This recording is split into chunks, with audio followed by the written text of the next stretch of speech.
Break के बाद एक बार फिर से खुशामदीद। ब्रेक पे जाने से पहले हम बात करते साइबर क्राइम के हवाले से।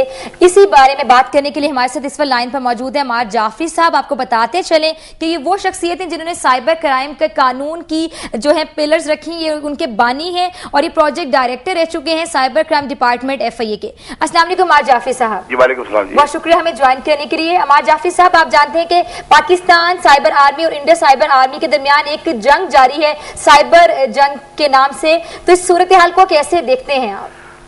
ये बिल्कुल नॉर्मल सूरत हाल है। मैं समझता हूँ पूरी दुनिया के अंदर जो ममालिक होते हैं जिनमें कोई डिफेंस होते हैं पोलिटिकल लेवल पे, उनके जो हैकर जो दूसरे की वेबसाइट हैक करते रहते हैं और इसको, लेकिन अब जो एक नया ट्रेंड आ गया है कि जो गवर्नमेंट डिपार्टमेंट की वेबसाइट से उनको हैक किया जा रहा है और फोकस अटैक किए जा रहे हैं, इसको सीरियसली लेने की जरूरत है मैं समझता हूँ।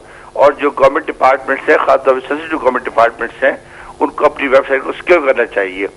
और वेबसाइट को सिक्योर करने के लिए बेशुमार तरीके मौजूद हैं जिसके तहत हम अपनी वेबसाइट को सिक्योर कर सकते हैं और उसके बाद शायद कोई हैकर उसको हैक न कर सके। अमर साहब, आप तो खुद प्रोजेक्ट डायरेक्टर रह चुके हैं साइबर क्राइम डिपार्टमेंट FIA के, तो आप अपना कोई एक्सपीरियंस शेयर करना पसंद करेंगे कि आपके जितने दौर, जो आपका दौर था जब आप डायरेक्टर थे, तो तब ऐसे कोई वाकयात पेश आए हो हैकिंग के? काफी वाकयात पेश आए और वो नॉर्मल वाकयात थे। उसमें गवर्नमेंट वेबसाइट भी हैक हुई है, बैंक की वेबसाइट भी हैक हुई है। और जैसा कि मैंने आपको बताया कि ये हर मुल्क में ग्रुप्स होते हैं जो एक दूसरे की वेबसाइट को हैक करते रहते हैं। कभी अपना ये नाम कोई स्नेक्स रखते हैं, कभी साइबर आर्मी रखते हैं, कभी ब्लैक स्नेक्स रखते हैं, ये नाम चलते रहते हैं इनके। और जिस जमाने में FIA में जॉब कर रहा था उस जमाने में भी काफी वेबसाइट्स हैक हुई हैं, लेकिन हमने फौरी तौर के ऊपर एक रिस्पॉन्स टीम होती है जो हम भेजते हैं वहाँ पे, और वो रिस्पॉन्स टीम का काम ही ये होता है कि वो जाके फौरी तौर के ऊपर जो अटैक है उसको एक तो रोके, नंबर 1, और नंबर 2 जो ओरिजिनल वेबसाइट है उसको रिस्टोर करे। अमर साहब, आपने फरमाया कि एक नॉर्मल सी बात होती है, लेकिन जो गवर्नमेंट लेवल पर हमारे बहुत से इस तरह की चीजें होती हैं, बहुत सी इन्फॉर्मेशन होती है जो लीक आउट हो जाती है, जैसे कि विकीलीक्स का जो भी बहुत बड़ा इशू सामने आया हुआ है। इसी तरह पाकिस्तान में गवर्नमेंट लेवल पर वेबसाइट्स हैक होंगी, तो क्या आपको लगता है कि बहुत ही नॉर्मल सा इशू, हमारे बहुत सी चीजें होती हैं खुफिया जो हमारी लीक आउट हो जाती हैं, और जो IT होते हैं, IT एक्सपर्ट्स होते हैं, वो आखिर कहाँ होते हैं जब इस तरह की चीजें हैक होती हैं और ये इन्फॉर्मेशन लीक आउट होती है?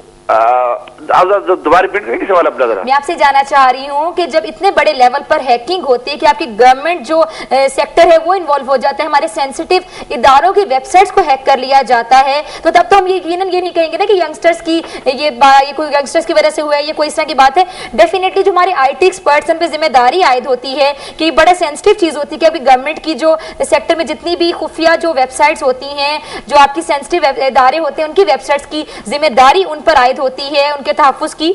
तो ये जो IT एक्सपर्ट्स होते हैं वो उस वक्त कहाँ होते हैं जब ये हैकिंग के प्रोसेस जारी होते हैं? आपने बहुत इंपॉर्टेंट क्वेश्चन किया। पूरी दुनिया में एक it's called world best practice, जिसके तहत जितने भी इदारे हैं उनकी अपनी एक सर्ट्स होती हैं। सर्ट्स जो है वो कराती है कंप्यूटर इमरजेंसी रिस्पांस टीम।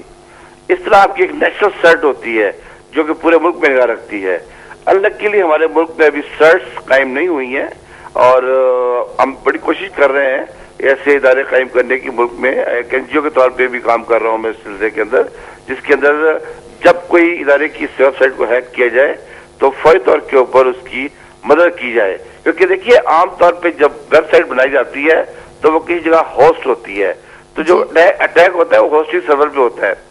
बाद में इदारे को पता भी चलता है कि उसकी वेबसाइट अटैक हो चुकी है, लोग बताते हैं भाई आपकी वेबसाइट अंडर अटैक आ चुकी है। कि अगर तो आपका होस्टिंग सर्वर मुल्क के अंदर है तो आप फौरी तौर पर उसकी लॉग्स को रिपेयर करके और अपनी पुराना वर्जन अपलोड कर देते हैं। लेकिन अगर आपकी वेबसाइट बाहर होस्ट हुई है तो शायद काम में तो देर लग जाती है। अमार जाफरी साहब, अभी इंडिया ने भी पाकिस्तान की वेबसाइट हैक करने के बाद ये एक ड्रामा रचाया था कि CBI वेबसाइट हैक हो चुकी है, तो क्या इसका मकसद होता है कि इंडियंस अपने आप को तहफ्फुज़ देने के लिए इस तरह के ड्रामे रचाते हैं? बिल्कुल आपने सही कहा। ये जो इसका जो वॉर्स होती है उसके अंदर ये काउंटर प्रोपेगेंडा भी चलता है कि पहले आपने खुद साइटें हैक कर ली, साथ ही छोड़ डाल दिया, हमारी साइटें भी हैक हो गई हैं, ताकि दुनिया ये समझे कि ये आपस में लड़ रहेंगे, जबकि इस काम को स्टार्ट उन्होंने किया था। आपसे भी जानना चाहते हैं कि जो साइबर क्राइम है बेसिकली इसका कोई नफ्सियात से ताल्लुक है? क्योंकि कुछ साइकेट्रिस्ट के मुताबिक ये जो एक्सट्रीमिस्ट होते हैं ये अपने आप को इस तरह प्रूव करने के लिए कि हमारे अंदर बहुत कुछ छुपा हुआ है, इस तरह के कामों में इन्वॉल्व होते हैं। बिल्कुल आपने सही कहा कि जो जिसे कहते हैं हैकिंग फॉर फन, जी जी, ये एक बहुत बड़ी वजह होती है कि वो कहते हैं अच्छा जी हम अपने को काबिल प्रूव करना चाहते हैं कि हम ये काम कर सकते हैं।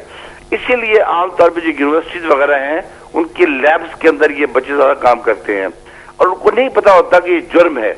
और ये बहुत जरूरी है कि इसमें अवेयरनेस क्रिएट की जाए और बच्चों को बताया जाए कि इस तरह वेबसाइट जो हैक करना है, चाहे अपने मुल्क में किसी की वेबसाइट हैक करना या मुल्क से बाहर हैक करना, ये इंटरनेशनल लेवल के ऊपर एक जुर्म करार दिया गया है।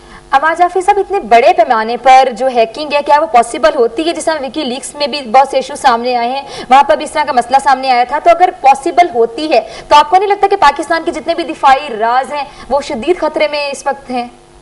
देखिए, जो हमारा अपना लॉ है जो पीको कहलाता है, prevention of electronic crime ordinance, उसके अंदर साइबर क्राइम ये जो आप बता रही है वेबसाइट को डिफेस करना, इसके बकायदा जुर्म की सूरत मौजूद है और इसकी सजा मौजूद है।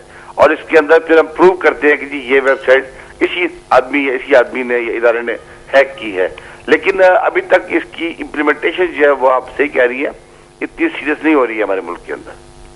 अच्छा, आपसे भी जानना चाहते हो कि आपने जिक्र किया कि कानून भी होता है डेफिनेटली, तो जो गवर्नमेंट ऑफ पाकिस्तान की वेबसाइट को अगर हैक किया जाता है उसके लिए क्या सजा उसके लिए अप्लाई करनी चाहिए?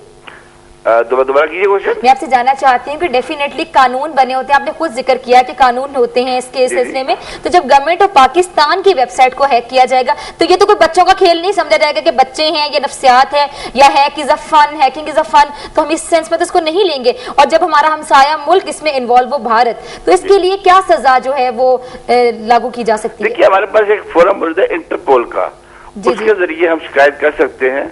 और जैसे कि मैंने आपको बताया कि जो गवर्नमेंट की वेबसाइट हैक होनी शुरू हुई है, ये एक सीरियस बात है और इसका सबसे पहले हमें अपनी एक ड्यू डिलिजेंस खुद करनी चाहिए कि जो गवर्नमेंट के इदारे हैं वो अपनी वेबसाइट सिक्योर कर लें। उसमें क्या होता है कि जो इसे कहते हैं स्क्रिप्ट किडीज कहते हैं, जो बच्चे ही काम कर रहे होते हैं, जब ये बच्चे ही काम करते हैं तो वो जो वेबसाइट सिक्योर होती है वो उसको हैक नहीं कर सकते हैं। जी। अब एक मसला ये आता है कि बाद दफा स्टेट्स या उनके इदारे खुद इन्वॉल्व हो जाते हैं, वो बड़े फोकस अटैक होते हैं, बड़े सीरियस अटैक्स होते हैं। जिस तरह आप रिसेंटली अब देखा होगा ईरान के जो सेंसिटिव इदारे हैं उनके ऊपर हैकिंग की गई है और बाकायदा एक स्टक्सनेट के जरिए उनकी मालूमात को, उनके सिस्टम को और उनके मोटर्स को और उनके निजाम को चेंज करने की कोशिश की गई है। ये एक बड़ा खतरनाक ट्रेंड है जिसके अंदर जो इस वक्त वर्ल्ड प्रेस कह रहा है वो ये है कि जो स्टक्सनेट है वो एक ऑर्गेनाइज्ड हैकिंग एफर्ट है और उसने ये जो मैलवेयर है स्टक्सनेट, इसको उसने ईरान के जो सेंसिटिव इदारे हैं उसके ऊपर इस्तेमाल किया है। अमार जाफरी साहब, हमें किस तरह के इक़दाम की जरूरत है कि जो साइबर क्राइम है इसको मिनिमाइज किया जा सके या खत्म किया जा सके, और हमारे जो IT एक्सपर्ट्स हैं उनको क्या इक़दाम करने चाहिए इसको सिक्योर करने के लिए अपने सिस्टम को? देखिए, पहली बात तो ये है कि गवर्नमेंट को इस सिलसिले में काम करना चाहिए और हमारी को नेशनल सर्ट होनी चाहिए, जो कि मैंने आपसे कहा कंप्यूटर इमरजेंसी रिस्पॉन्स टीम, जो कि फौरी तौर पर इस पर काम करे। आपने IT एक्सपर्ट्स की बात की है, तो हमने एक इदारा कायम किया, उसका नाम है पाइसा, पाकिस्तान इंफॉर्मेशन सिक्योरिटी एसोसिएशन। मैं खुद उसका फाउंडिंग प्रेसिडेंट हूँ। हमने कराची, लाहौर, इस्लामाबाद के अंदर चैप्टर्स के ओपन कर दिए हैं और जब भी किसी इदारे की वेबसाइट हैक होती है और वो हमें अप्रोच करते हैं तो फौरन हम अपने एक्सपर्ट्स को भेजते हैं। हम दो काम करते हैं, एक तो अटैक को रोकते हैं, नंबर 2 हम उन्हें बताते हैं कि अटैक कहाँ से आया है। अगर अटैक मुल्क के अंदर से कहीं आया है तो हम कहते हैं कि आप केस रजिस्टर करें FIA में, ताकि लोगों को सजा दी जा सके। और अगर अटैक मुल्क से बाहर से आया है तो फिर हम उन्हें बताते हैं कि जी किस तरह आप अपनी वेबसाइट को सिक्योर करें ताकि आइंदा इस अटैक से बच सके आप।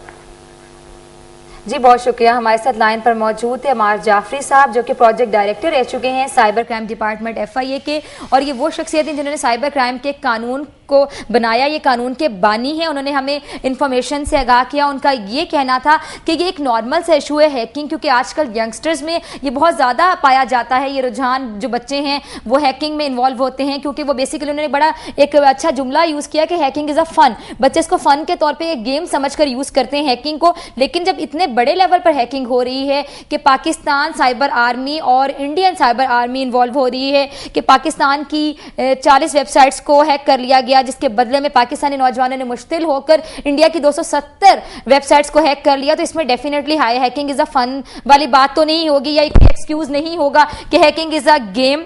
और ये इस तरह है, ये उस तरह है, तो हम इसको ये गेम या फन में कह के नहीं टाल सकते। उनका ये कहना था कि जब मैं डायरेक्टर रह चुका था, मेरे दौर में भी ऐसे बहुत से वाकयात सामने आए थे, बैंकिंग और गवर्नमेंट लेवल पर भी जो वेबसाइट उनको हैक किया गया था। और उनका ये कहना था कि इस बारे में जिम्मेदारी गवर्नमेंट पर आयद होती है। आईटी एक्सपर्ट्स तो डेफिनेटली हमारे मुल्क को अच्छे चाहिए ही, क्योंकि जितने अच्छे आईटी एक्सपर्ट्स होंगे उतना ज़्यादा अच्छा सिस्टम होगा, सिक्योरिटी